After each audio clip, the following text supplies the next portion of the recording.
TV 46 Malenadu ವಾರ್ತೆಗಳು. ನಾನು ಮೇಘನಾ ಲೋಕೇಶ್. ಬಯಲು ಸೀಮೆ 7 ಜಿಲ್ಲೆಗಳಿಗೆ ನೀರು ಹರಿಸುವ ಎತ್ತಿನಹೊಳೆ ಯೋಜನೆಗೆ ಸಿಎಂ ಸಿದ್ದರಾಮಯ್ಯ ಸೆಪ್ಟೆಂಬರ್ 6ರಂದು ವಿದ್ಯುಕ್ತವಾಗಿ ಚಾಲನೆ ನೀಡಲಿದ್ದಾರೆ ಎಂದು ಜಿಲ್ಲಾ ಉಸ್ತುವಾರಿ ಸಚಿವ ಕೆಎನ್ ರಾಜಣ್ಣ ಹೇಳಿದರು. ಎತ್ತಿನಹೊಳೆ ಯೋಜನೆ ಉದ್ಘಾಟನಾ ಕಾರ್ಯಕ್ರಮ ಆಯೋಜನೆಗಾಗಿ ಹೆಬ್ಬನಹಳ್ಳಿ ಸ್ಥಳ ಪರಿಶೀಲನೆ ನಡೆಸಿ ಸುದ್ದಿಗಾರರೊಂದಿಗೆ ಮಾತನಾಡಿದರು. ಸೆಪ್ಟೆಂಬರ್ 6 ಗೌರಿ ಹಬ್ಬದಂದು ಎತ್ತಿನಹೊಳೆ ಯೋಜನೆಗೆ ಬಾಗಿನ ಅರ್ಪಿಸುವ ನಮ್ಮ ಸಂಪ್ರದಾಯಕ್ಕೆ ಪೂರಕವಾಗಿರುವ ವಿಧಿವಿಧಾನಗಳನ್ನು ನಮ್ಮ ಉಪಮುಖ್ಯಮಂತ್ರಿಗಳು ನಿಶ್ಚಯ ಮಾಡಿದ್ದಾರೆ.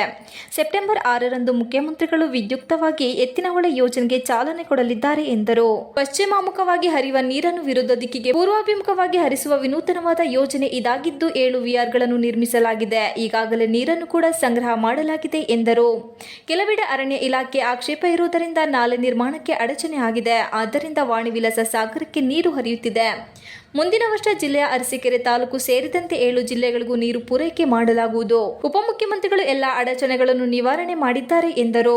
ಉಪಮುಖ್ಯಮಂತ್ರಿಗಳು ವೈಯಕ್ತಿಕ ಆಸಕ್ತಿ ವಹಿಸಿ ಈ ಯೋಜನೆಯನ್ನು ಈ ಹಂತಕ್ಕೆ ತಂದಿದ್ದಾರೆ. ಜಿಲ್ಲೆಯ ಜನರ ಪರವಾಗಿ ಅವರಿಗೆ ಅಭಿನಂದನೆ ಸಲ್ಲಿಸುತ್ತೇನೆ. ಕಾರ್ಯಕ್ರಮಕ್ಕೆ 7 ಜಿಲ್ಲೆಯ ಎಲ್ಲಾ ಜನಪ್ರತಿನಿಧಿಗಳನ್ನು ಆಹ್ವಾನಿಸಿದ್ದೇವೆ. ಈ ಯೋಜನೆಯಿಂದ ನೀರಿನ ಅಗತ್ಯತೆ ಇರುವ ಜಿಲ್ಲೆಯ ಜನರಿಗೆ ಅನುಕೂಲವಾಗಲಿದೆ.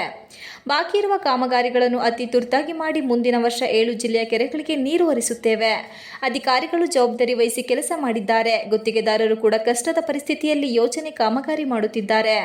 ಉದ್ಘಾಟನಾ ಕಾರ್ಯಕ್ರಮದಲ್ಲಿ ಈ ಯೋಜನೆಗೆ ದುಡಿದ ಎಲ್ಲರನ್ನೂ ಸನ್ಮಾನಿಸಿ ಗೌರವಿಸಲಾಗುವುದು ಎಂದರು.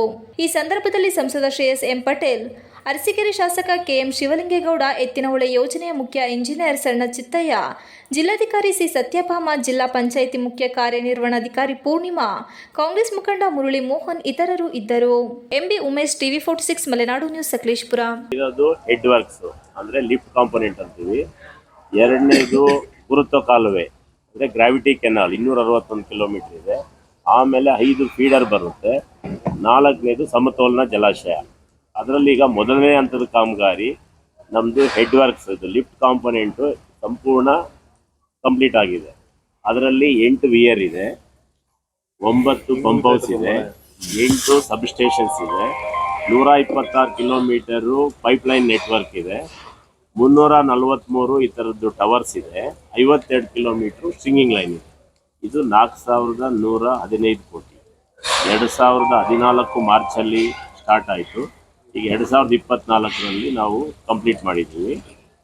ಆ ಭಾಗದಲ್ಲೂ ಕೂಡ ಬೈರುಗೊಂಡು ಜಲಾಶಯದ ಪರ್ಯಾಯವಾಗಿ ಬೇರೆ ಒಂದು ವ್ಯವಸ್ಥೆ ಕೂಡ ಆಗಿದೆ.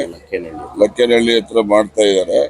ಅದು ಕೂಡ ಆ ಭಾಗಕ್ಕೂ ನೀರು ಒದಗಿಸ್ಬೇಕು ಅನ್ನೋ ಉದ್ದೇಶಕ್ಕೆ ಜಲಾಶಯ ಕಟ್ಟಬೇಕು ಅಂತ ಇದ್ದಿದ್ದು. ಆ ಜಲಾಶಯದಲ್ಲಿ ಸುಮಾರು 5,000 ಎಕರೆ ಅಕ್ವಿಷನ್ ಆಗ್ತದೆ. 5,000 ಎಕರೆ ಫಲವತ್ತಾಗಿರ್ತಕ್ಕಂಥದ್ದಲ್ಲಿ 2,500 ಎಕರೆ ತುಮಕೂರು ಜಿಲ್ಲೆ ಕೊಡಗೆರೆ ತಾಲೂಕು ಬರ್ತದೆ.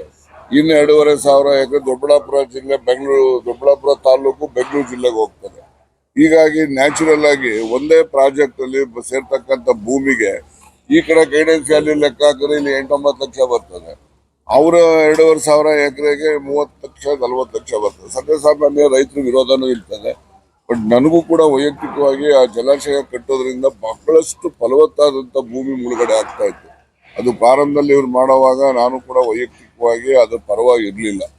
ಆದರೆ ರೈತರುಗಳು ಈ ಕಾಂಪನ್ಸೇಷನ್ ಬೇರೆ ಬೇರೆ ರೀತಿಯಲ್ಲಿ ವಿರೋಧ ವ್ಯಕ್ತಪಡಿಸಿದ ಹಿನ್ನೆಲೆ ಮತ್ತೆ ಪರ್ಯಾಯವಾಗಿ ಬೇರೆ ರೀತಿಯಲ್ಲಿ ನೀರನ್ನ ಆ ಭಾಗಕ್ಕೆ ಕೊಡ್ತಕ್ಕಂಥ ಒಂದು ಯೋಚನೆ ನಮ್ಮ ಅಧಿಕಾರಿಗಳು